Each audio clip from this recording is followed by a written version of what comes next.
Dinig ang mga kuliglig at mahihinang huni ng mga ibon habang tumatakbo ang lalaking nakaitim sa gubat. May mga sugat ito sa iba't ibang parte ng kanyang katawan na likha ng mga paniki na tumutugis sa kanya hanggang sa siya ay makalabas sa gubat. Dinig na dinig ang tunog na nililikha ng mga naturang paniki.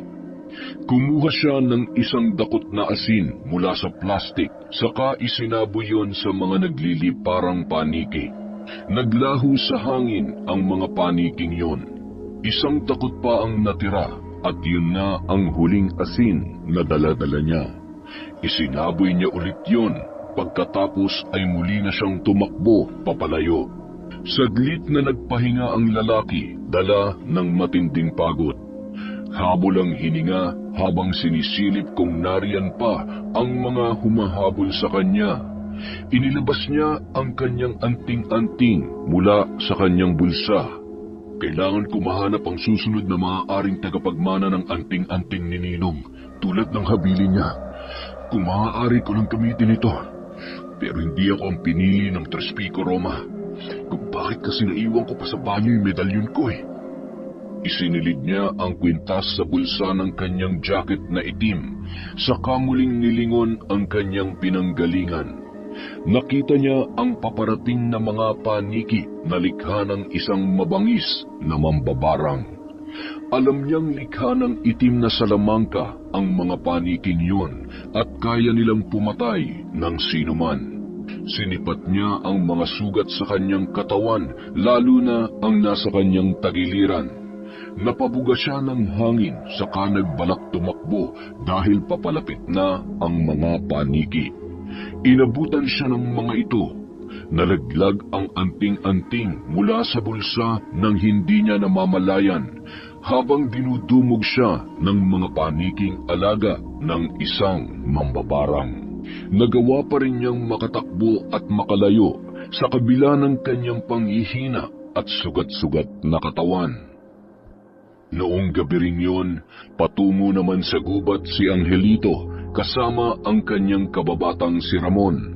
Ugali niya na ang linisin ang kalat ng mga mangangaso at ng mga dayo sa kakahuyan. Katwiran niya, kailangan niyang pangalagaan ang kalikasan para hindi sila singilin nito pagdating ng araw dahil sa pagkawasak. Si Angelito ay kilalang basurero sa kanilang lugar. Hindi niya yon ikinakahiya dahil naniniwala siyang isang marangal na trabaho ang pamamasura.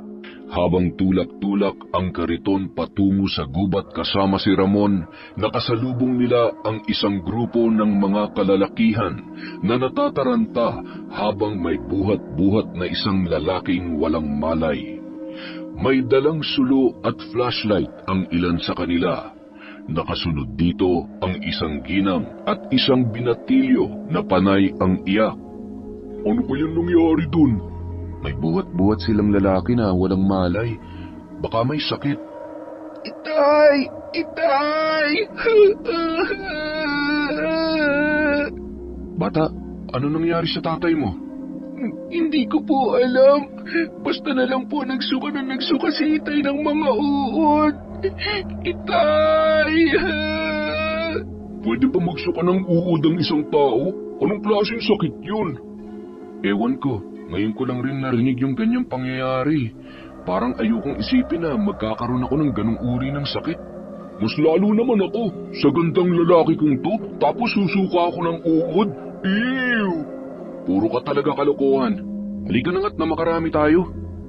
Siya nga pala, aalisin na Ana na maaga papunta sa pwesto nila sa bayan. Dinig ko nagbabalak silang ipasalo na sa ibang tindahan ng nanay niya. Nahihirapan na raw umangkat ng mga paninda dahil sa rayuma. Si Ana naman, abala sa trabaho sa parokya.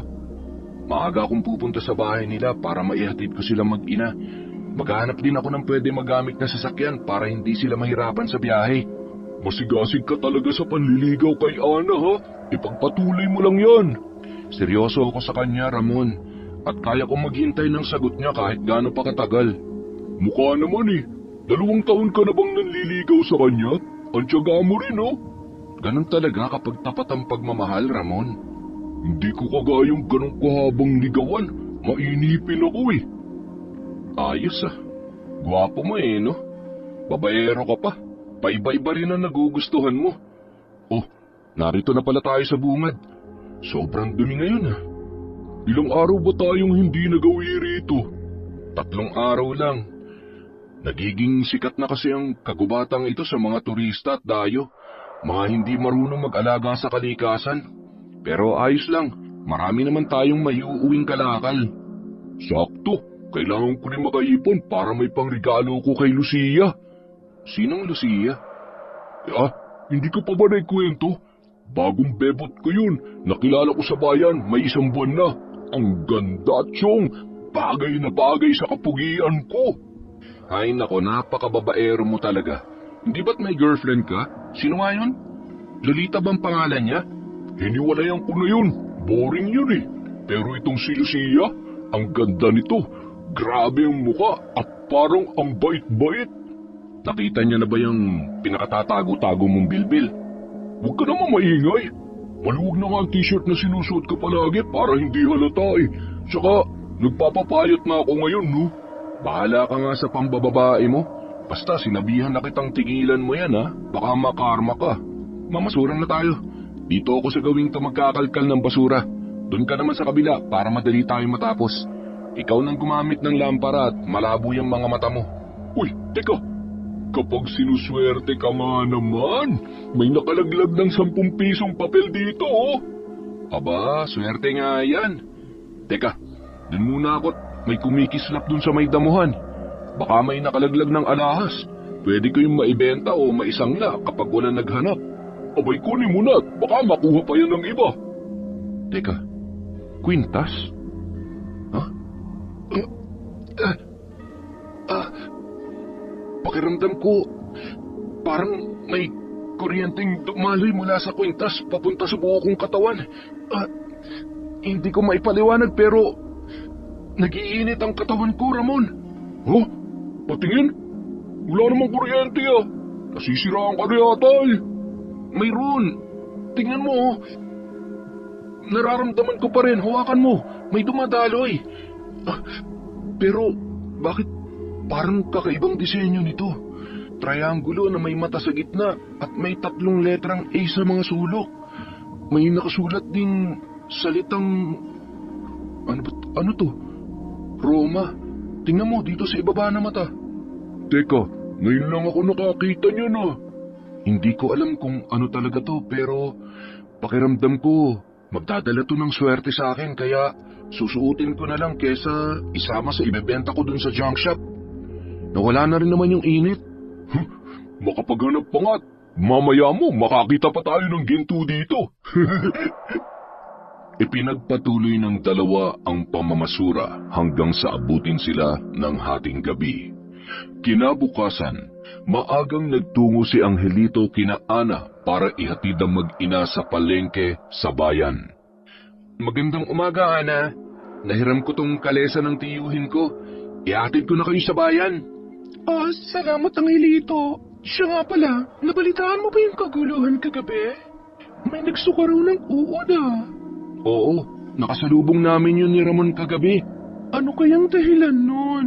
May 2 pa raw nangyari na taga-kabilang barangay. Nakakatakot na dito sa lugar natin. Ay baka kinukulam sila, hindi kaya? Inay naman, uso pa ba ang kulam ngayon? Ay nako, kayong mga kabataan talaga. Hindi kayo naniniwala sa aming matatanda. Siya, halika na sa palengke at baka tanghaliin na tayo. Tayo na po. At nakarating sina Angelito sa palengke makalipas ang halos 1 oras. Ilang sandali lamang ibinaba niya na ang mag-ina.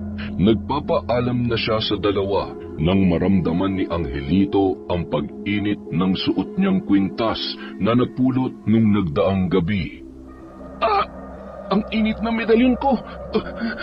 Ano nangyari? Ha? Bakit Angelito? May problema ba?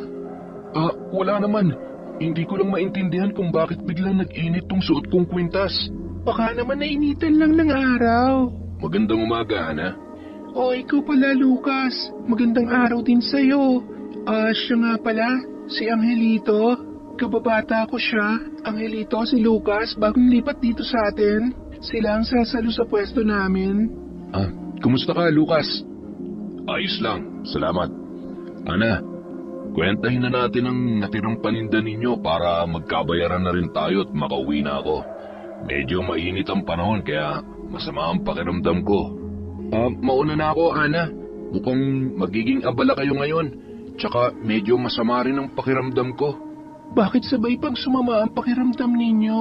Sige, Angelito, magpagaling ka, ha? Tumalikod na si Angelito at sumakay sa kalesa. Hindi niya maipaliwanag kung bakit ganoon ang pag-iinit ng suot niyang kwintas, pero nawala yon nang makalayo na ang kalesa sa palengke. Isinauli niya na ang kalesa sa kanyang tiyuhin bago siya umuwi sa kanilang bahay. Sakto namang naroon si Ramon na nakikikain ng pananghalian. Ang tagal mo naman! Marami akong ikukwento sa iyo. Ano na naman bang nasagap mong chismis? Naalala mo yung lalaking buhat-buhat ng mga kalalakihan kagabi? Oh, ano nangyari sa kanya? Pinatinglan siya sa albularyo sa kabilang bayan at ang sabi, binabarang daw. Ang kaso malakas daw yung mambabarang at hindi nagawang talunin ang albularyo. Hindi na naagapan kaya ayun, namatay na kaninang umaga. Nakakatakot naman yung kwento mo, Ramon. Namatay sa barang? Ay, Diyos na mahabagin. Kinilabutan nga rin po ako nung marinig ko anong nangyari dun sa lalaki, Aling Salud eh. Nakasalubong pa naman namin sila ni Angelito kagabi. Totoo po ba ang barang, Nay? Ay, totoo ang barang, anak. May kapitbahay kami noong kabataan ko sa Samar na muntik na mamatay dahil sa barang. Eh, bakit po ngayon lang nangyari dito sa atin yan? Tsaka, sino yung bumarang sa kanya? Yan pa nga ang kwento ko. Ang tanda ng kumpare nung namatay, may nakasagutang babae yun sa pila ng rasyon ng bigas sa kabayanan. Yun lang ang naaalala niyo naging kaalitan ng kumpare niyang binarang. Sinong babae? Yun ang hindi ko alam. Sayang nga, hindi ko nakita eh. Maganda kaya yun? Pwede ko kayang ligawan? Ayan ka na naman sa pagiging babaero mo. Baka ikaw ang barangin nun. Imposible, sa gandang lalaki kong to, sunog lang ako sa araw at pango pero malakas ang dating ko. Di ako mahuhulog sa akin ng mambabarang na yun. Yang pagiging mahangin at babaero mo magpapahamak sa'yo balang araw, tol. Imposible mapahamak sa pambababae ang mga gwapong tulad natin. Lamang ka lang sa akin ng 2 paligo ang hilito, pero hindi nagkakala yung itsura natin, diba? Swerte ang dala ng kapugian kong ito at ito magpapayaman sa akin. Oo na, mamayang gabi pala bumalik tayo dun sa may gubat. Ang balita ko, may magkakamping ngayon dun, kaya tiyak marami na namang basura sa gabi. Sana may makalaglag ulit ng pera kahit magkano para may pandate kami ni Lucia. Hanggang kailan mo naman planong i-date yung bago mong nililigawan? Hanggat siya ang pinakamaganda sa paningin ko. Kakaiba ka talaga sa pagiging babaero mo eh, no? Ganun talaga kapag pogi, habulin ang bebot. Sabi mo eh, bilisan mo ng pagkain mo riyan para makauwi ka na at makapagpahinga. Mapupuyat tayo mamayang gabi. Kinagabihan, nagpunta ang magkaibigang Angelito at Ramon sa gubat para mamulot ng mga basurang naiwan ng nagcamping na mga estudyante buong maghapon. Naabutan nila si Mang Kaloy na isang matandang ermitanyo na madalas tumambay sa lugar na yon. Magandang gabi po, Mang Kaloy. Mang Kaloy, kumusta ang uban natin? Nadagdagan na po ba? Maloko ka talagang bata ka. Ako na naman ang napagdiskitahan mo. Biro lang, Mang Kaloy. Wala kayo kagabi. Huli na tuloy kayo sa balita. Nanakit ang tuhod ko kaya sa abandonadong kubo ko sa gubat naglagay kagabi. Ano bang nangyari, ha? Nababalita pong may mambabarang sa lugar natin, Mang Kaloy. Nakita namin kagabi yung isang binarang na namatay daw kaninang umaga. Hindi na talaga mapipigilan ang mga kampo ng kadiliman sa pag-asik ng lagim. Ang akala ko ay baliwala lang ang napanaginipan ko kagabi. Ano pong panaginip ninyo, Mang Kaloy?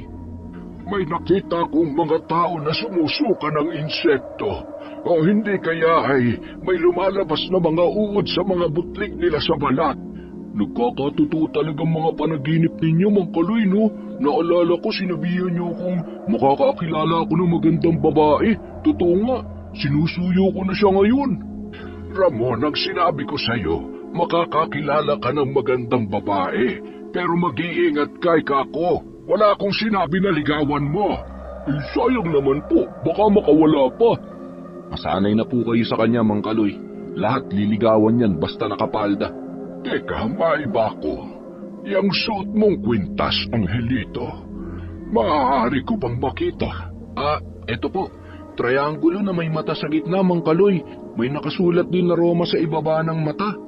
Isa itong anting-anting na mabisang panlaban sa masasamang loob, lalo na sa mga kampo ng kadiliman. Anting-anting po? Totoo po ba mga anting-anting? Oo naman. Ang tawag dito ay Tres Pico Roma. Ano ang naramdaman mo nang una mo itong nahawakan? Yun nga po, nagulat nga po ako eh. Para pong may dumaloy na mainit na parang kuryente mula sa kwintas, papunta sa katawan ko, Mang Kaloy. Kung ganoon, ikaw ang napili ng anting-anting na magmay-ari sa kanya, Angelito. Naramdaman mo ang kapangyarihang taglay nito. Ingatan mo ang kwintas. Kapag may pagkakataon ay puntahan mo ako sa kubo, ituturo ko sa iyo kung paano gamitin ang anting-anting na ito. Aba, kapag sinuswerte ka nga naman, nakapulit ka ng anting-anting, baka yumaman ka na riyan. Hindi mo na kailangan ng kapugian ko. Mang Kaloy, pwede bang pangontra sa barang yan? Yung katulad nun nangyari dun sa lalaking nakita namin? Hindi lang pangontra, Ramon. Pwede rin niyang pamuksa sa mga mambabarang at sa iba pang uri ng kampo ng kadiliman. Kailangan lang natuklasin ni Angelito kung paano niya magagamit ang kapangyarihang taglay ng Tres Pico Roma. Sige po, pupuntahan ko po kayo dun sa kubo sa mga susunod na araw, Mang Kaloy. Gusto ko rin pong malaman kung totoo ngang anting-anting yung kwintas na ito. Nang sumapit ang linggo, pinasyalan ni Angelito sa abandonadong kubo si Mang Kaloy. Nasa loob ng gubat ang kubo, pero kabisadong puntahan yun ni Angelito dahil bata pa lamang siya ay palagi na niyang kakwentuhan ang naturang matanda. Matagal nang walang naninirahan doon. Bata pa lamang si Angelito ay doon na naglalagi si Mang Kaloy. Naiwan daw ang kubong yon ng mag-asawang pinaslang ng mga aswang noong bata pa si Mang Kaloy. Madalas siya nitong kwentuhan tungkol sa mga tikbalang, aswang, kapre at mangkukulam. Ang akala niya noon ay puro kathang-isip lamang ang kwento ng ermitanyo sa kanya, pero nang makita niya ang lalaking binarang na namatay kinabukasan, nagsimula na siyang maniwala na totoong may mga gumagalang kampon ng kadiliman. Magandang araw po, Mang Kaloy. Angelito, mabuti at napasyal ka. Halika't pag-usapan natin ang tungkol sa kwintas na suot mo. Totoo po ba talagang anting-anting ang kwintas na ito? Oo, iho. Ang Tres Pico Roma ay isang anting-anting na nagbibigay ng kakaibang lakas, liksi, bilis, talas ng isip, linaw ng mata at pandinig sa may suot nito. Marami pang taglay na kapangyarihan ng kwintas na suot mo. Kailangang alagaan sa dasal ang Tres Pico Roma upang mapanatili ang bisa nito. At kung matututunan mo ng lubusan ng kapangyarihan niyan, makakaya mong talunin ang kahit na anong kampo ng kasamaan.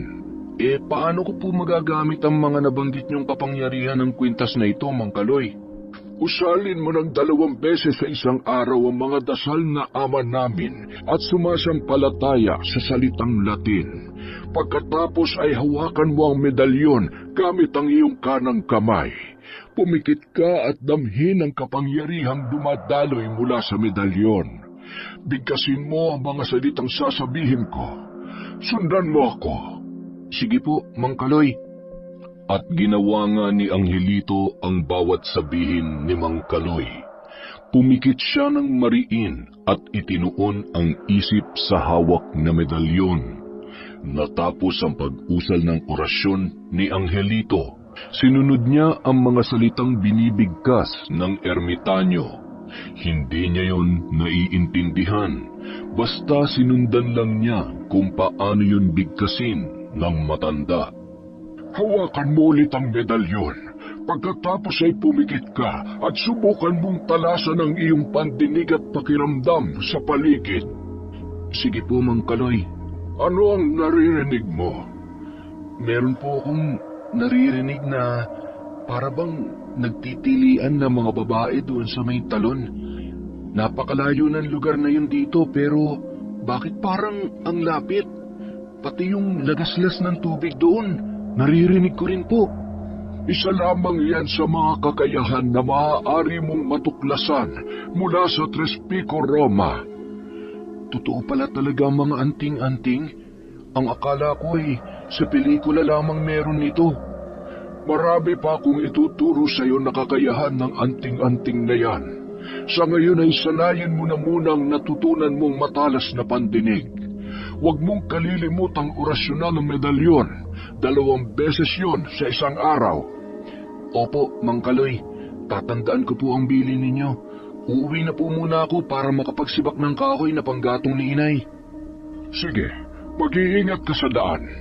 Umuwi si Angelito matapos ang pagsasanay nila ni Mang Kaloy. Nadatnan niya si Ramon sa kanilang bahay at hinihintay siya. Saan ka ba nang galing? Kanina pa kita hinahanap ah. Pinuntahan ko si Mang Kaloy dun sa abandonadong kubo. Oh, bakit mo ako hinahanap? Paano yung pisngi mo at bakit parang namumula? Sinampal ako ni Lucia dahil sinabi ko na titigil na ako sa panliligaw sa kanya. Ayun, galit na galit sa akin. Iyak ng iyak. Paasa raw ako. Matagal na raw niya akong gustong sagutin at nagpapakipot lang naman daw siya. Kaya sabi ko, maarte siya. Kung hindi siya umarte-arte, di sana kami na. Ayun, umagulgul siya nung umalis ako. Pogi mo, di ba? Ba't mabigla na naman nagbagong isip mo? Oh, may nakilala akong magandang babae sa kabilang bayan kahapon. Siya lang gusto kong ligawan. Tinamaan ako tol eh. Sapol dito sa dibdib ko. Alam mo, yung pagiging bolero't babaero mo, mayayari ka talaga dyan eh. Huwag mo na akong pagalitan. Nasampal na nga ako eh. O anong kinalaman ko sa pagkakasampal sa'yo ni Lucia? Bakit mo ba ako hinahanap? Gusto ko sanang haranahin yung bago kong popormahan. Samahan mo naman ako mamayang gabi oh. Bakit idadamay mo pa ako sa kalokohan mo? Tsaka hanggang kailan mo ba liligawan yung sinasabi mong bago mong kakilala?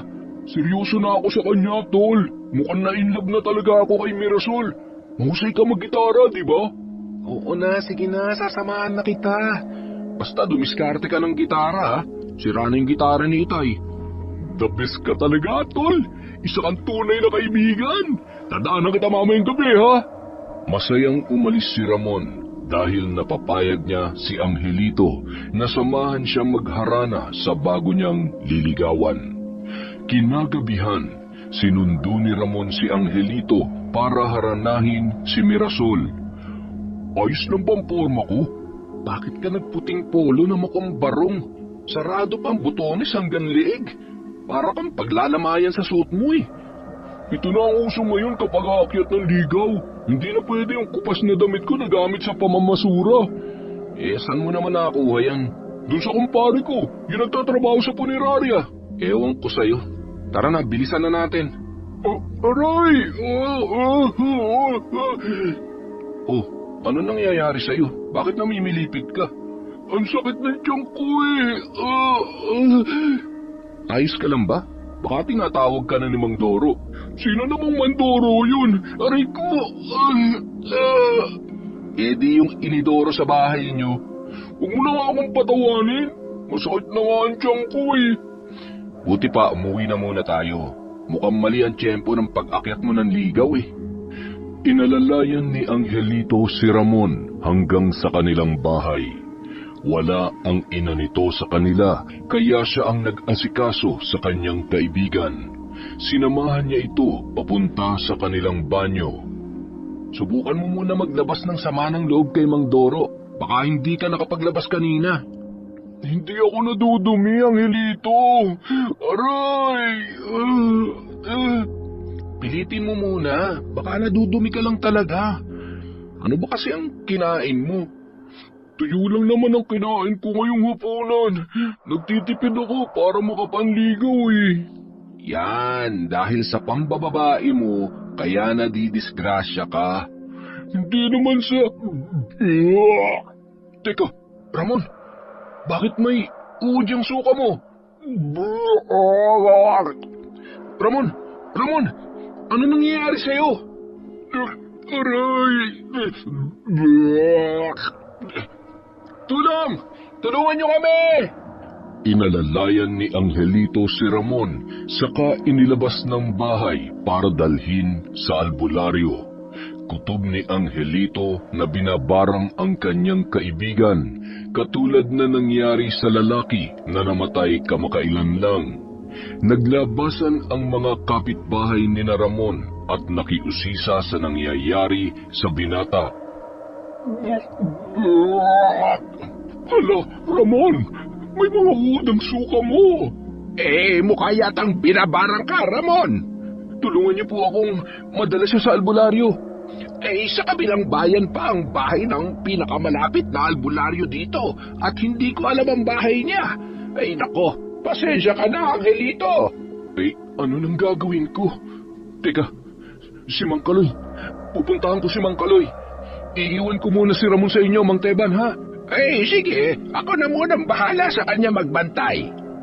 Muling ipinasok ni Angelito si Ramon sa loob ng bahay sa tulong ni Mang Teban. Hiniram niya ang kabayo ni Mang Teban na ginagamit sa kalesa pampasada para mabilis na makapunta sa gubat. Nasabi ni Mang Kaloy na pangontra sa barang ang suot niyang kwintas pero hindi niya alam kung paano yun gagamitin. At wala na siyang ibang naisip na makakatulong kay Ramon kundi tanging si Mang Kaloy lamang. At nakarating na nga si Angelito sa bungad ng gubat. Iniwan niya ang kabayo roon sabay lakad takbong pumasok sa kagubatan. Saglit pa ay nakarating na siya sa abandonadong kubo kung saan naglalagi si Mang Kaloy. Kahit hinihingal mula sa pagtakbo ay hindi nagsayang ng oras si Angelito. Mang Kaloy! Oh, Angelito! Abay, gabing-gabi na. Bakit napasyal ka pa rito? Mang Kaloy, may problema po kasi. Si Ramon po, nabarang. Biglang sumakit ang tiyan niya at namilipit. Tapos nagsuka na may kasama mga uod. Mukhang binabarang nga ang kaibigan mong puro kabulastugan. Bakit hindi mo tulungan? May anting-anting ka naman, ha? Hindi ko pa po alam kung paano ito gamitin, Mang Kaloy. Jaski kang bata ka, oo. Kailangan ko pa po ang gabay ninyo.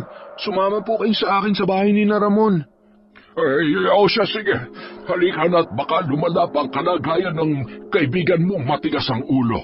Sino naman kayang mambabarang ang nakaalitan niya? Hindi ko po alam sa kanya. Makulit po kasi yun eh. At inalalayan na nga ni Angelito si Mang Kaloy palabas sa gubat. Dala ng ermitanyo ang isang bayong na may lamang mga halaman at langis. Ayaw din sumakay ng ermitanyo sa kabayo pero napilit ni Angelito ang matanda para sila ay mas mapadali. Inangkas niya ito pabalik sa bahay ni Ramon. Magaan lang ang ermitanyo dahil may kapayatan ito at ang taas ay higit lang sa 5 talampakan. Madali silang nakarating sa bahay ni Ramon. Pagdating nila doon, may mga kapitbahay pa ring nakikiusyoso sa labas ng bahay. Naabutan nila si Ramon sa sala na panay ang suka habang inaasikaso at inaalalayan ni Mang Teban. May nakasahod na palanggana sa pagsuka ni Ramon at halos nangangalahati na yun. Mayroon pang kahalo na naggagalawang mga uod. Hindi pa rin tumitigil sa pagsusuka si Ramon, Angelito. Namumutla na siya, tingnan ninyo. Maraming salamat po sa pagtingin kay Ramon, Mang Teban. Kami na po ang bahala ni Mang Kaloy sa kanya. Sige, lalabas na rin ako rito para maluwag kayo. Tawagin mo ako kapag may kailangan kayo, ha? Isasara ko na rin ang pinto para hindi kayo maabala ng mga tsismosong naririto sa labas. Sige po. Mang Kaloy, ano po ang gagawin ko? Hawakan mo ang iyong medalyon saka ka pumikit. Iusal mo ang mga dasal at orasyon na itinuro ko sa iyo. Pagkatapos po ng orasyon, ano na po ang gagawin ko? Krusan mo sa noo si Ramon para magsimula siyang kumalma. Heto ang langis na maaari mong gamiting pampahid sa noo niya. Mamamatay na po ba ako? Hindi pa naman ako nakakapag-asawa pa. Yung mga alaga mong uud mo ng problemahin mo bago ang pag-aasawa. Pigilan mo yung pagsuka mo, ilulun mo yan. Kadiri na nga tapos ipapang... Mag-usal ka na muna ng orasyon para sa medalyon, Angelito. Mamaya mo na siya awayin. Sabayan tada ng krus na noo niya, saka mo alalayang ihiga. Sinunod ni Angelito ang utos ni Mang Kaloy. Sinimulan niyang iusal ang dasal at orasyon. Naglagay siya ng langis sa dulo ng kanyang hinlalaki, saka inantandaan ng pakrus si Ramon sa kanyang noo. Saglit lang ang lumipas ay tumigil na ang pagsusuka ng kanyang kaibigan. Inalalayan nila ni Mang Kaloy si Ramon sa paghiga sa mahabang upuan na kawayan. Nasaan ba si Inay Petra mo, Ramon? Pinuntahan ng tatay ko sa kabit niya para sa sustento. Salamat naman at nawala na yung pagsusuka ko. Latang-lata na ako. Nandidiri ako sa mga uod na lumalabas sa bibig ko. May naiipit pang tigas ang ipin ko, gumagalaw pa. Nasira tuloy ang kapugian ko. Magaling na po ba ako, Mang Kaloy? Hindi pa, Ramon. Pansamantala lang ang pagkalma ng dumapong barang sa'yo. May kailangan pang gawin si Angelito, ang makipagtagisan ng kapangyarihan sa mambabarang na may kagagawan niyan. Ano po ang gagawin ko pagkatapos, Mang Kaloy? Paano ako makikipaglaban sa mambabarang? Ang kailangan mo lamang gawin ay ituon ang iyong isip at usalin ang nais mong mangyari habang hawak ang medalyon. Pagkatapos ay kusa ng dadaloy ang kapangyarihan ng medalyon sa iyong katawan. Ganoon lang po kasimple? Matatalo ko na ang mambabarang? Hindi, Angelito. Hindi lang ikaw ang may kapangyarihan. Maging ang mambabarang na iyon ay kaya kang labanan gamit ang salamangkang itim. Nasa iyo kung gaano kalakas ang iyong pananampalataya sa Panginoon at ang kalinisang taglay ng iyong kalooban. Susubukan ko pong pagalingin si Ramon at labanan ng mambabarang, Mang Kaloy. Manalig ka lamang sa Panginoon at sa kapangyarihang mayroon ang medalyong nasa iyo. Ikaw ang pinili ng anting-anting, kaya susundin niya ang anumang naisin ng iyong puso. Siguraduhin mo lang na sa kabutihan mo gagamitin ang kapangyarihan ng Tres Pico Roma upang hindi yan mawalan ng bisa. Makakaasa po kayo, Mang Kaloy. Pagpatungin mo ang mga kamay ni Ramon sa ibabaw ng dibdib niya at itapat mo ang iyong kaliwang kamay habang hawak ng kanang kamay mo ang medalyon. Saka kaumusal ng nais mo mangyari. Pwede ko po bang kausapin ang may gawa nito kay Ramon? Pwede, iho. Ikaw na may likha ng sakit kay Ramon. Sino ka? Sinong kausap mo? Huwag kang magpanggap, mambabarang. Tigilan mong katawan ni Ramon o mananagot ka sa akin. At biglang nagbago ang boses ni Ramon. Hindi mo ako kaya! Mukhang narinig mo ako, mambabarang. Sino ka at bakit sinasaktan mong kaibigan ko? Kung talagang matapang ka, ako ang harapin mo. Ipagpatuloy mo lamang, Angelito. Mukhang wala siyang balak sumuko sa'yo. Iba ang pakiramdam ko sa malakas na hangin na ito. Mabigat at puno ng negatibong enerhiya. Medyo maalinsangan din. Hindi ako magpapatalo sa iyo, mambabarang. Handa akong makipagtagisan sa iyo ng lakas. Sa ngalan ng kabutihan at kapangyarihang taglay ng Tres Pico Roma, tigilan mo ang iyong masamang gawain at harapin ako. Angelito, huwag ka magpapatalo. Ikaw na nagtatangkang lumaban sa akin. Hindi kita uurungan. Wala rin akong balak umatras sa laban na ito. Tigilan mo ng kaibigan ko. Nararapat lamang siyang parusahan dahil manloloko siya ng babae. May kasalanan man si Ramon sa'yo. Hindi mo siya dapat gamitan ng salamangkang itim para parusahan. Hindi tama ang pumatay ng dahil sa galit. Manalangin ka. Lakasan mo ang iyong hiling. Hindi madadaan sa pakiusap ang kampo ng kadiliman. Opo, Mang Kaloy. Hinihiling ko na ibalik ang sakit na nararamdaman ni Ramon sa may gawa nito sa kanya. Parusahan ang nilalang na mapanakit sa kapwa. Bigyan ng leksyon ang mambabarang na nananakit at pumapatay ng mahihina.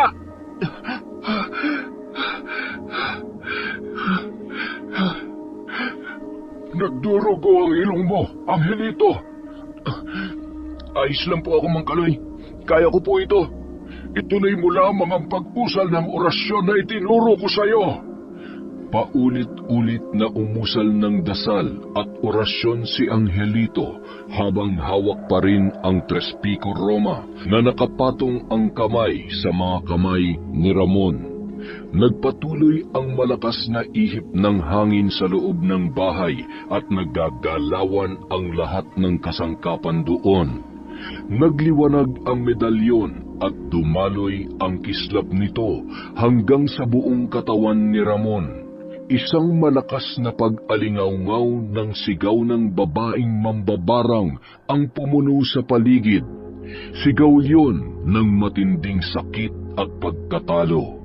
Pagkatapos noon, biglang tumahimik ang buong paligid. Bumalik na ang lahat sa dati. Nawala ang malakas at maalinsangang pag-ihip ng hangin. Si Ramon naman, tahimik na nakahiga. Humihinga na ng maayos. Nakatulog siya sa sobrang pagod. Samantala, lupaypay naman si Angelito na tumatagaktak ang pawis. Tumayo si Mang Kaloy at inilabas ang ilang halamang gamot mula sa loob ng bayong na kanyang daladala. Tapos na po ba ang lahat, Mang Kaloy? Ayos na ang lagay ni Ramon. Maayos na ang kanyang paghinga at wala na ang negatibong enerhiya na nakakapit sa kanya. Ilalaga ko ang lubigan at damong Maria. Ipainom mo sa kanya ang pinaglagaan. Ayaw ng mga mambabarang sa amoy ng mga halamang gamot na ito. Grabe, ang dami niyo pong alam tungkol sa panggagamot at anting-anting, Mang Kaloy. Ngayon ko lang din nakita ang mga halamang gamot na ito. Ang aking ama ay isang kilalang albularyo at antingero sa Quezon noong kabataan niya. Marami siyang nakalabang bangkukulam at mga aswang hanggang sa mapangasawa niya ang aking ina na mula sa lahi ng mga babaylan. Isang manggagamot at magtatawas ang aking ina. Pinaslang sila ng isang angkan ng mambabarang na nakalaban nila noon. Malaki na ako nung mangyari yun. At nasaksihan ko ang kalupitan ng kampo ng kadiliman. Nakita ko kung paano sila pinahirapan gamit ang itim na kapangyarihan. Hindi ko nagamit ang namana kong kaalaman mula sa kanila dahil sa pangyayaring yon. Natakot ako na matulad ako sa kanila.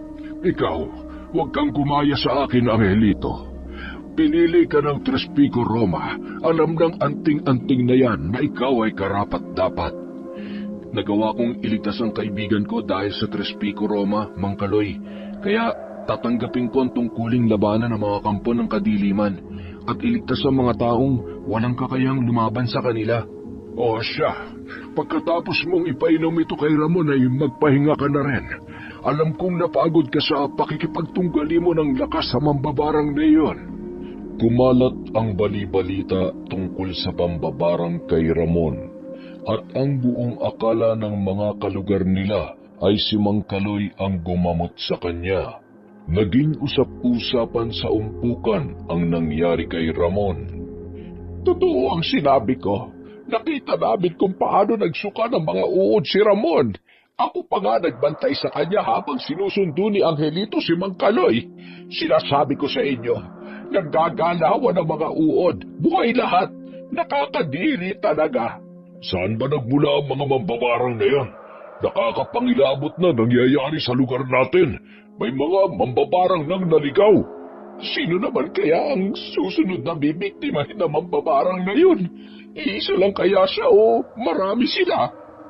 Ilang araw din ang lumipas at nagpagaling si Ramon sa kanilang bahay. Pinapasyalan din siya ni Angelito sa umaga para painumin ng pinaglagaan ng mga halamang gamot. Maayos na ang lagay ni Ramon at malaki ang pagpapasalamat niya sa kanyang kaibigan. Sabi na mahal mo ako eh. Hindi mo ako matiis, no? Kahit ikaw nga nahulog sa kagandahang lalaki ko eh. Tumigil ka nga dyan, Ramon. Kinikilabutan ako sa iyo eh. Natural, hindi kita pababayaan. Kahit nakakainis ka minsan at pangit yung mukha mo, matalik pa rin kitang kaibigan. Grabe ka naman makapangit. Alam ko naman yun. Magkasangga tayo sa hirap at ginawa kahit nung mga bata pa tayo. Kaya nga, tagapagtanggol kita sa mga nanunukso sa akin nung bata pa tayo. At hindi ko kakalimutan yun. Kaya mahal na mahal kita eh. Pakis nga. Utot mo, baliw ka talaga. Pero Biro, alam mo ba kung sinong bumarang sa'yo? Hindi nagpakilala yung mambabarang nung tanongin ko siya kung sino siya eh. Nilabanan niya ako hanggang sa huli tapos tumakas na. Hindi ko nga kilala eh. Hindi siya mukhang nagbayad lang sa mambabarang para parusahan ka. Tama kong galit niya nung sinabi niyang manloloko ka ng babae. Sinasabi ko na nga ba yung pagiging babaero mo magpapahamak sa'yo eh. Magbago ka na kasi. Magtitiro na ako. Ayoko na maulit pang pagsuka ng mga uod. Hanggang ngayon, kinikilabutan pa rin ako kapag naiisip ko yun eh. Abay dapat lang. Baka sa susunod hindi lang pagsuka ng mga uod ang gawin niya sa'yo. Maiwan na pala muna kita. Pupunta ako kina Ana para umakyat ulit ng ligaw at nang matanong ko na ulit kung may pag-asa ba ako. Sige, salamat ulit sa pagpapagaling sa akin ha. Umalis na si Angelito para magtungo sa bahay ni Ana. Maaga siyang bibisita dahil kailangan niyang mamulot ng basura sa hapon hanggang gabi. Kailangan niyang makarami at hahatian niya si Ramon sa kikitain dahil ilang araw na ring hindi nakapagtatrabaho ang kanyang kaibigan. Pagkarating kina Ana ay naabutan niya si Lucas. Palabas na ito ng bahay at nakabagsak ang mga balikat. Binati niya ang binata nang magsalubong sila pero masamang tingin ang ipinukol nito pabalik sa kanya. Hindi niya maunawaan kung bakit ganoon ang naging trato sa kanya ng lalaki. Ang isa pa niyang ipinagtataka ay ang pag-init ng suot niyang medalyon. Yun ang pangalawang beses na nangyari yun habang nasa paligid niya si Lucas. Kinabahan si Angelito ngunit hindi niya alam kung bakit ganoon ang kanyang naramdaman. Ana? Ikaw pala, Angelito. Halika, pumasok ka. Bakit parang galit sa akin si Lucas? Ang sama ng tingin niya sa akin kanina. Yan ba? Ano kasi? May problema ba? Pinastit ko na siya. Kaya naman pala bagsak ang balikat eh. Pero bakit siya galit sa akin? Wala naman akong ginawa sa kanya. Kasi nga Uy, ano bang dahilan? Sabi ko sa kanya, ikaw ang gusto ko. Ha? Totoo ba? Hindi ka nagbibiro? Ibig bang sabihin nito, sinasagot mo na ako? Tayo na? Oo, Angelito. Yahoo! Ako nagwagi! Girlfriend ko na si Ana! Hinaan mo naman ang boses mo. Nakakahiya sa mga kapitbahay. Oo nga pala, ayos na ba si Ramon? Mabuti at may alam si Mang Kaloy sa panggagamot ng barang. Oo, magaling na siya. Aalis na muna ako at kailangan kong magpahinga para sa trabaho mamayang gabi ha. Naging masaya ang maghapon ni Angelito at naging mas masigasig siya sa pamamasura. Nangarap din siyang humanap ng mas matinong hanap buhay para may maipangtaguyod sa bubuuin nilang pamilya ni Ana. Samantala, naabutan ni Lucas ang kanyang kapatid na si Lucia sa bahay. Maputla pa rin ito pero maayos na ang pakiramdam. Mabuti na lang at may kaalaman ako sa pagpapagaling ng balikkulam. Kung hindi, baka kung ano na nangyari sa'yo. Hindi ko akalaan na may malakas palang makakalaban sa lugar na ito. May ideya ka ba kung sino yung nakalaban mo? Wala Narinig kong matanda ang gumamot sa binarang mo, pero hindi ako naniniwala. Mag-iimbestiga ako. Sa ngayon ako naman ang may babarangin. Hindi ako papayag na mabigo sa isang ordinaryong babae lamang. Yung Ana ba yan? Oo, may iba siyang natitipuhang lalaki. Yung kababataan niyang Angelito ang pangalan. Ang alam ko, basurero yon. Hindi ko lang alam kung ano nagustuhan niya sa isang basurero lamang. Bulag ang pag-ibig, kuya. Tulad ko na nabulagan sa isang nagpapanggap na pogi. Makakaganti rin tayo sa mga nang-aapi sa atin, Lucia. At magagantihan din natin ang nakalaban mo. Kailangan ko lang alamin kung ano ang pinagmumulan ng kapangyarihan niya. Madali natin siya magagapi kung isa lang siyang pangkaraniwang albularyo, tulad nung nasa kabilang bayan. Paano kung isa siyang antingero? Huwag muna nating isipin yan. Uunahin ko muna ang pagpaparusa kay Ana. Doon muna ako sa kwarto ko sandali. Sige, ako naman ang bahala para mapalabas ang nakalaban ko. Mambibiktima ako ng kapitbahay ni Ramon.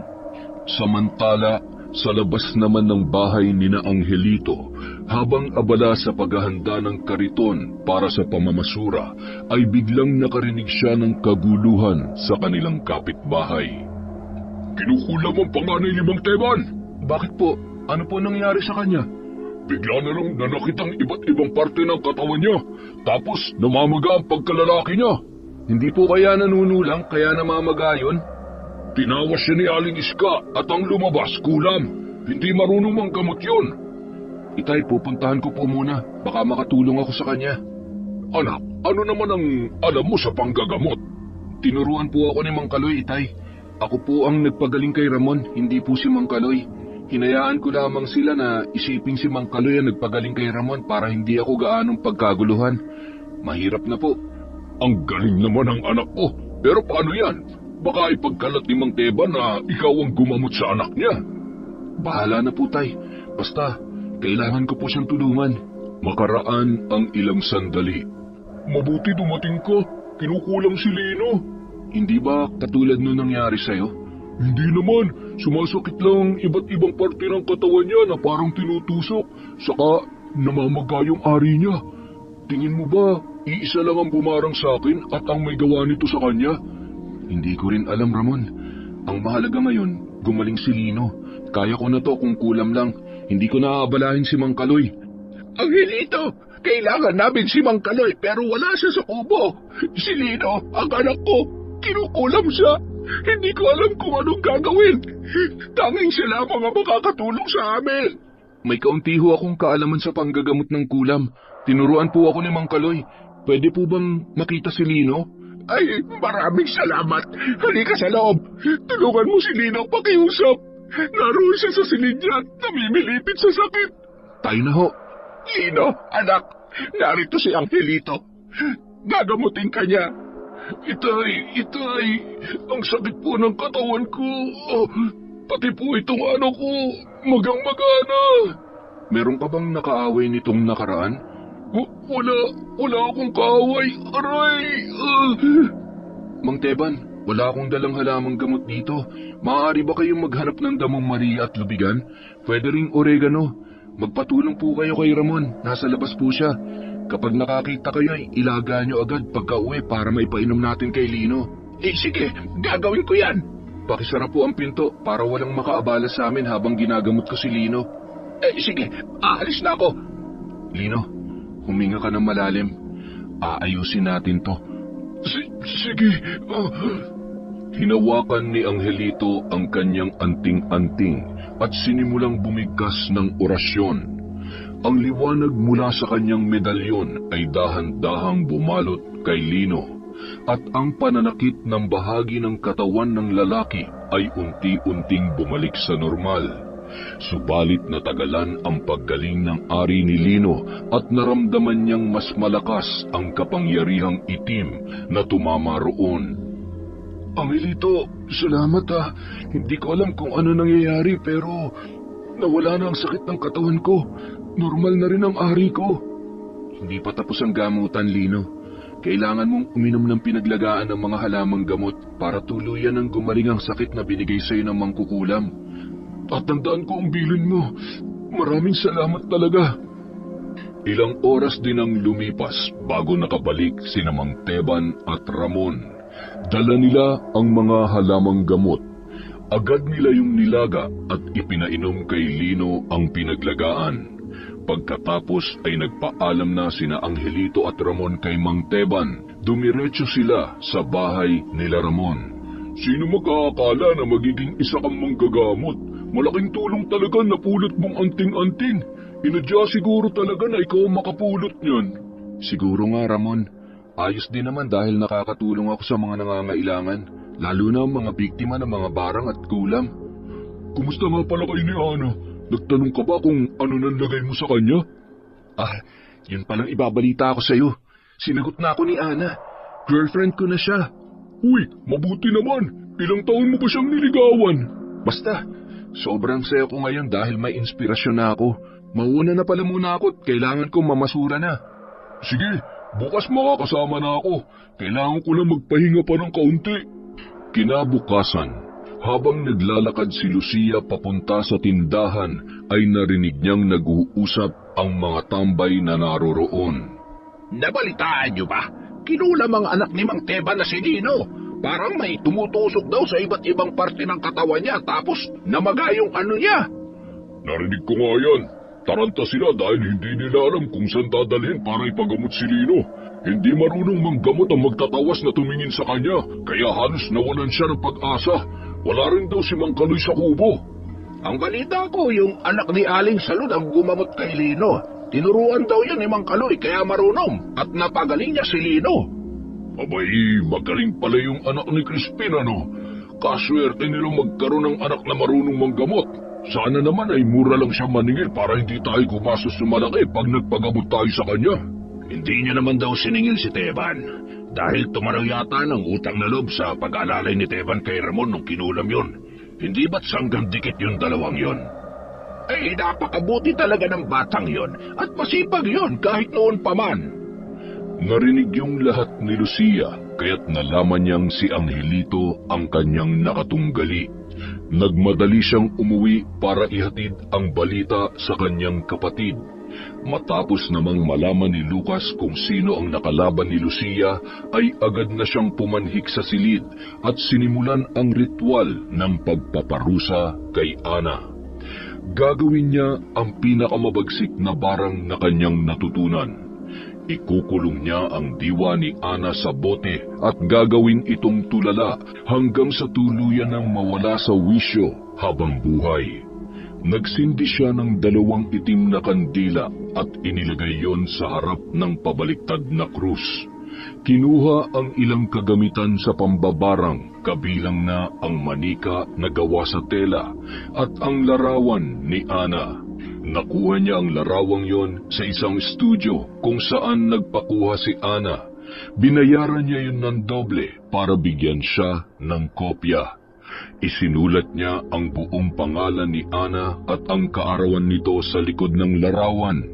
Hiniwa niya ang bandang dibdib ng manika gamit ang kutsilyo.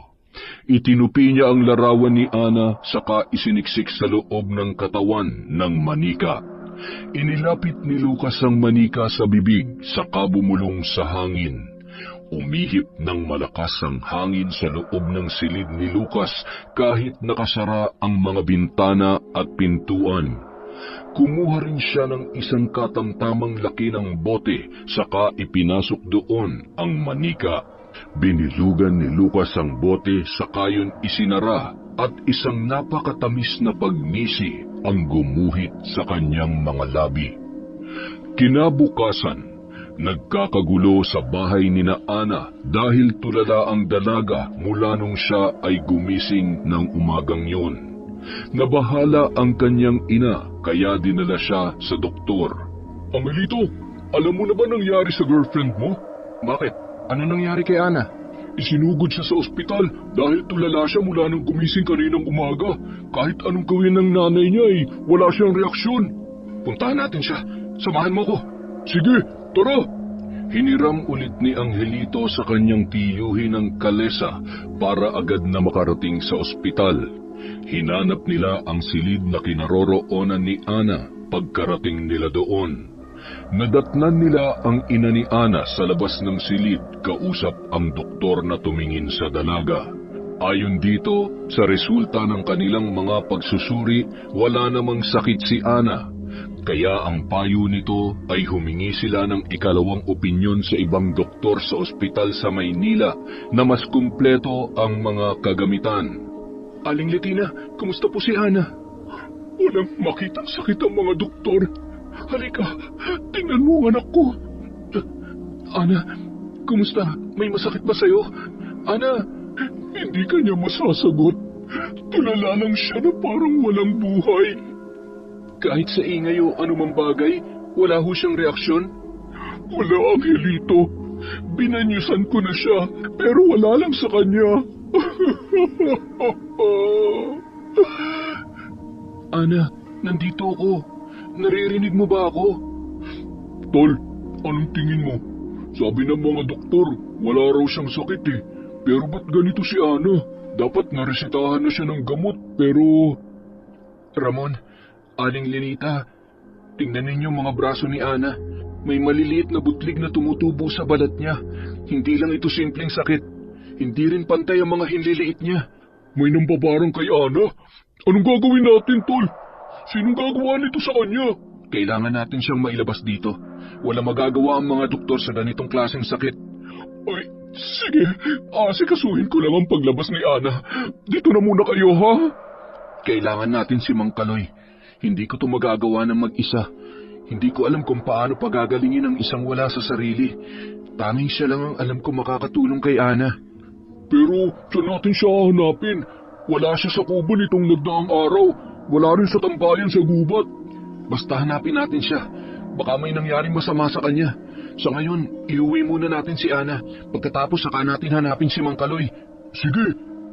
Makalipas ang kalahating oras, pinayagan na si Anang makalabas sa ospital. Pagkatapos nilang ihatid si Ana at ang ina nito sa bahay, ay agad na nagtungo sa gubat sina Angelito at Ramon para hanapin si Mang Kaloy. Nag-aalala si Angelito dahil hindi nawawala ng ganoong katagal ang ermitanyo. Alam niya kung saan ito palaging naglalagi pero wala ang matanda sa mga lugar na yon. Kinakabahan na siya sa maaaring nangyari kay Mang Kaloy. Hinalughog nilang magkaibigan ang mga posibleng puntahan ng ermitanyo sa gubat at sa ilang parte ng barangay pero wala ang matanda. Madilim na kaya bumalik na silang dalawa sa kubo at nagbaka sakali na baka naroon na si Mang Kaloy pero wala pa rin ang matanda. Halos sumuko na silang dalawa nang may lalaking kumalabit kay Angelito habang nagpapahinga sa labas ng kubo. Ha? Sino ka? Ako si Juan. Ikaw ba si Angelito? At ikaw si Ramon? Ako nga. Bakit mo ako kilala? Totoo pa lang sa iyo napunta ang medalyon. Alam mo ang tungkol sa medalyon? Sa ninong ko ang medalyon na yan at ipamamana sana sa akin. Pero hindi ko magamit dahil hindi ako napili ng Tres Pico Roma. Dala-dala ko yan na makalaban ko ang isang mambabarang na may kakayahang kumontrol ng mga paniki. At naiwala ko yan habang tumatakas ako. Pasensya na kung ginamit ko ang kwintas. Napulot ko lang to sa bungad ng gubat. Huwag mong hubarin. Naghahanap talaga ako ng maaaring magmana ng anting-anting na yan. Inadya siguro ng pagkakataon na may wala ako yan at mapulot mo. Ikaw ang napili ng Tres Pico Roma. Teka, bakit mo nga pala alam na Angelito ang pangalan ko? Natagpuan ko si Mang Kaloy dito sa kubo habang hinahanap ko yung medalyon. Mabutit may alam ako sa lihim na karunungan at may dala akong medalyon ng San Benito rito bilang proteksyon ko. Kung hindi ay pareho kami nagapi ng mambabarang na umatake sa kanya. Baka raw matagpuan ko rito magkaibigang malapit sa kanya. Isang may kalakihan ng tiyan at isang makisig na binata. Grabe talaga yung si Mang Kaloy. Pwede naman yung kapugian ko na lang ang binanggit eh. Lumit na nga ang tiyan ko dahil binarang ako eh. May umatake mambabarang kay Mang Kaloy? Oo, naroon siya sa tinutuluyan ko rito sa barangay ninyo at nagpapahinga. Hindi na siya ligtas dito. Halika kayo, sasamahan ko kayo sa kanya. Maraming salamat po. At sumama nga ang magkaibigan kay Juan patungo sa kanyang tinutuluyan. Naabutan nila si Mang Kaloy sa sala at nagpapahinga habang hinihintay ang pagbabalik ni Juan. Mabuti at nakita kayo ni Juan. Ay nakilala niya po ako agad, Mang Kaloy. Napansin niya po kasi kagad yung kagwapuhan ko eh. Abay, kung magsalita ka eh, mukhang magaling ka na nga sa pagkakabarang sa'yo. Kumusta na po ang pakiramdam niyo, Mang Kaloy? Maayos na ang lagay ko. Nakaligtas na ako sa mambabarang na umatake sa akin sa tulong ni Juan. Pati po kayo inatake ng mambabarang? May tinutugis ako magkapatid na mambabarang na dumayo sa lugar ninyo. Sa tingin ko ay iisang bumabarang sa mga tao rito. Silang dalawa yon. Magkapatid? May kutub na ako kung sino ang mambabarang. Nag-iinit ang medalyon ko sa tuwing nariyan sa paligid ko yung lalaking yon. Alam mo ba kung anong pangalan nung sinasabi mo magkapatid? Lucas at Lucia. Magkapatid silang mambabarang na nagmula sa Antique at naghasik ng lagim sa amin sa Tayabas. Matagal na silang sinusubaybayan ng ninong ko at ngayon ay ako nautusan niyang hanapin ang dalawang yon dahil may ibang tinutugi si Ninong. Gamit ang pambabarang, marami silang napatay sa lugar namin. Lucia? Teka. Hindi ko pa nakita yung Lucia na niligawan mo, Ramon, pero nakilala ko na si Lucas. Pinaasa mo si Lucia at pinagpalit mo dun sa Mirasol, hindi ba? Kaya hindi na ako nagtataka kung si Lucia nga ang kapatid ni Lucas at pareho silang mambabarang. Mukhang sila nga ang hinahanap ni Mang Juan. Kamalas-malasan ko naman talaga. Mambabarang pa pala yung diniskartehan ko. Kaya sa susunod mag-ingat ka. Huwag yung kung sino-sino na lang ang nililigawan mo. Baka hindi lang mambabarang ang makainkwentro mo sa susunod. Baka aswang ng pagtripan mo o kaya may sayad sa ulo tapos bigla ka na lang saksakin. Naku, magpapakatino na ako. Sinusumpa ko yan. Sayang ang magandang lahi namin kung maaga lang akong mamamatay. Ay nako, puro ka talaga kalukuhan, Ramon. Maiba ko, Mang Kaloy. Kailangan namin ng tulong ninyo. Hinahanap din po talaga namin kayo dahil kay Ana. Bakit? Ano nangyari kay Ana? Tingin ko po, binabarang siya. Wala siya sa kanyang sarili at may mga tumutubong kakaibang butlig sa balat niya. Hindi ko alam kung paano pagalingin ang ganong uri ng barang, Mang Kaloy. Tingin ko wala akong magagawa, pero maaari kitang gabayan sa panggagamot kay Ana. Hindi ako bihasa sa uri ng pambabarang na pag-iisip ang inaatake. Yan din ang ginawa sa akin ngayon. Pero paano po si Ana? Anong gagawin ko para mapagaling siya? Maaari kitang tulungan, Angelito. Nakalimutan mo yatang may isa pang antingero dito. Alam niyo kung paano pagalingin ang ganong uri ng sakit na dulot ng barang? Yun ang ataking ginawa ng mambabarang kay Mang Kaloy. Tutulungan kita. Halika na. Ramon, maganda ka ng mga halamang gamot na babanggitin ko habang patungo tayo doon. Kailangan ng mga yon, ha? Opo, ako po ang bahala, sir. At nagtungo na nga sila sa bahay nila Ana para tulungan itong gamutin. Nagdala ng pang-insenso si Juan at kamangyan.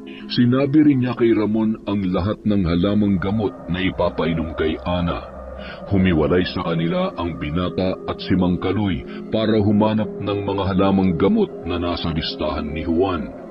Kinakabahan naman si Angelito dahil inabot na sila ng gabi kakahanap kay Mang Kaloy. Wala pa silang balita kung ano na ang nangyari kay Ana. Pagkarating nila sa bahay ni na Ana ay naabutan nila ito sa silid na tulala pa rin habang nakatanaw sa bintana. Walang buhay ang mga mata nito kahit naroon na si Angelito sa kanyang tabi. Narito na ako, mahal ko. Tutulungan kitang bumalik ang sigla mo tulad ng dati. Angelito, matinding parang ang kumapit kay Ana. Galit na galit ang may gawa nito sa kanya. Kailangan natin ng matinding lakas at pananampalataya para maiilis ang parang na inilagay kay Ana. Kailangan mo magpakatatag, Angelito. Tandaan mo, huwag kang titigil habang nasa gitna tayo ng orasyon. Naiintindihan ko po. Ibinilin nila kay Aling Lenita na manatili sa baba ng bahay, saka isara ang mga pinto at bintana. Ibinili nilang hintayin sina Ramon at Mang Kaloy para pagbuksan ang mga ito at para mailaga agad ang mga halamang gamot habang ginagamot nila si Ana. Sinimulan na nga ni Juan ang seremonya. Naglabas siya ng mga dasal na nakasulat sa lumang libreto saka iniabot yon kay Angelito. Sabay binigkas ang orasyon na nasa pahinang binuklat ni Juan, sabay ng pag-iinsenso palibot kay Ana na nakahiga sa papag. Lumakas ang hangin, pagkatapos ay tumirik ang mga mata ng dalaga. Nag-alala si Angelito sa nangyayari sa kanyang kasintahan.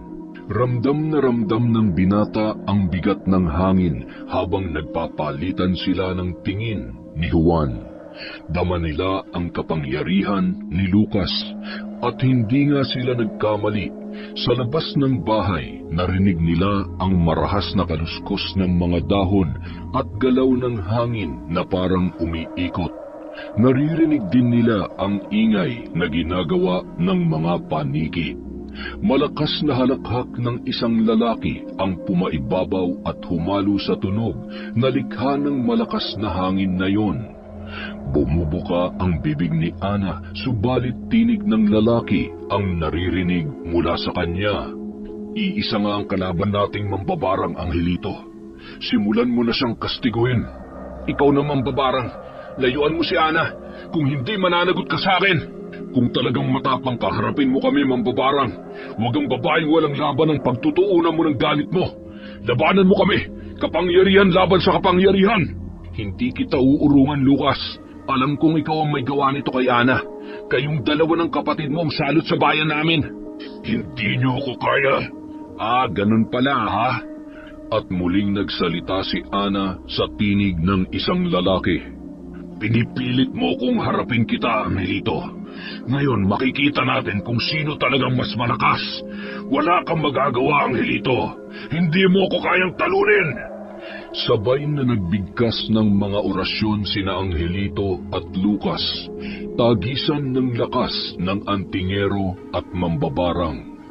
Kahit halos liparin sila ng malakas na hangin, ay hindi sila nagpapigil sa pag-usal ng mga orasyon. Sumabay si Juan sa pagbigkas ng orasyon na yon. Kahit nahihirapan si Angelito sa pagbigkas ng mga banyagang salita, pilit niyang sinusundan ang mga nakasulat sa libreto at ang paraan ng pagbigkas ni Juan. Hindi siya susuko sa pagliligtas sa kanyang kasintahan.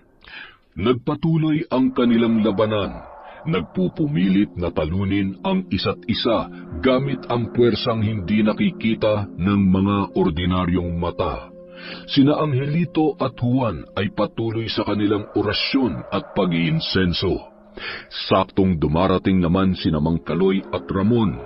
Pasugod sa kanila ang mga paniki nang magsaboy ng asin sa hangin si Mang Kaloy. Nagpakawala ng malalakas na tunog ang mga paniki habang patuloy na sinasabuyan ng asin ni Mang Kaloy.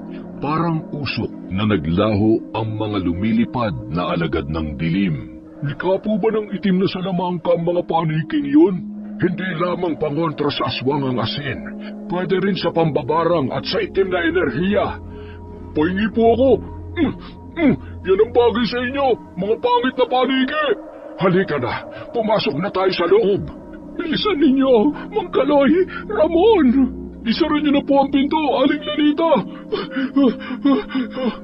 Lenita, ilaga mo agad itong anonas, tanglad, bayabas at dubigan.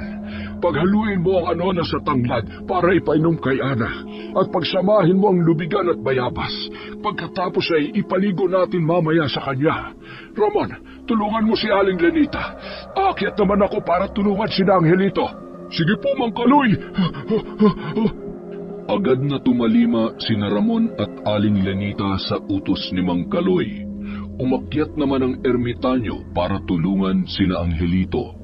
Naabutan niya ang dalawa na may mga pasana sa braso, tanda ng matinding pakikipagtagisan ng lakas sa mambabarang.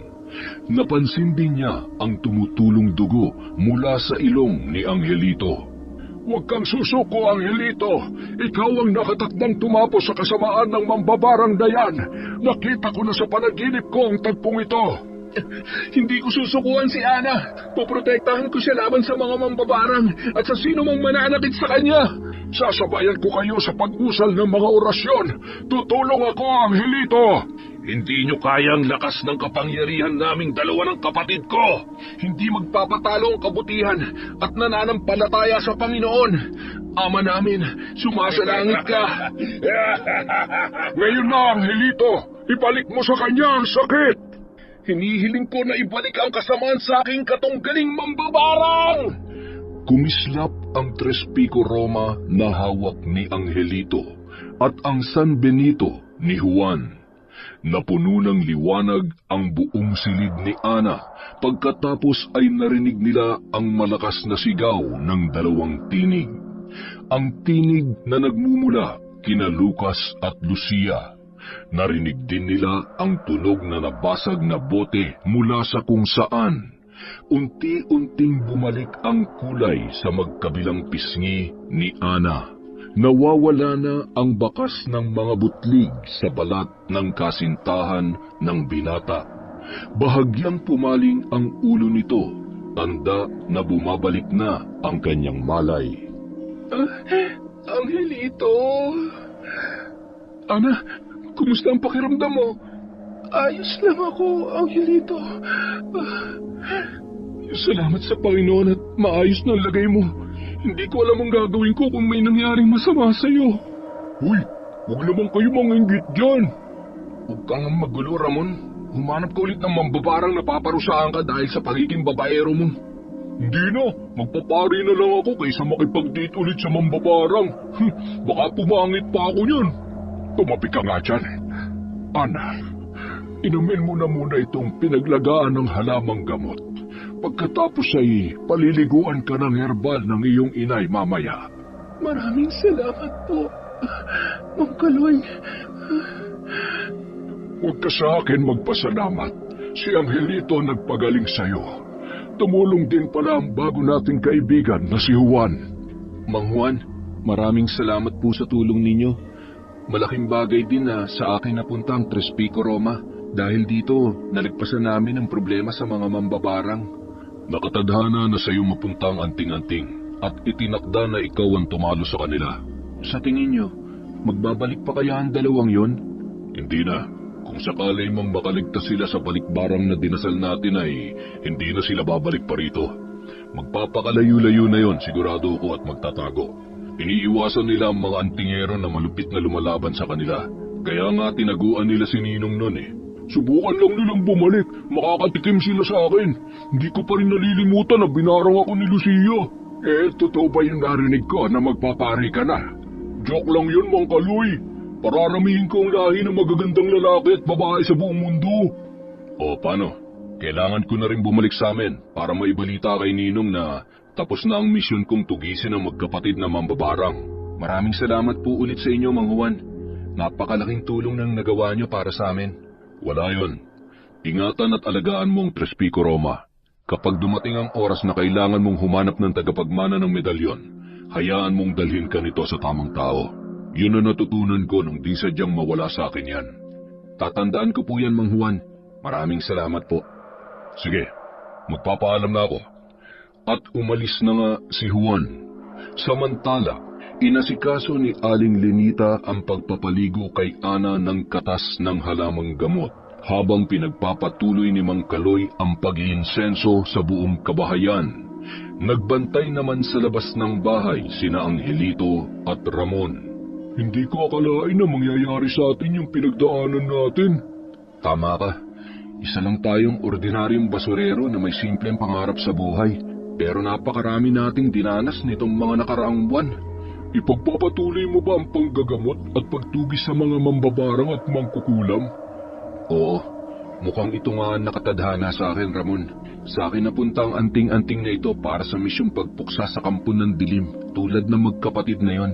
Nagsisisi ka ba na pinulot mo ang kwintas na yan?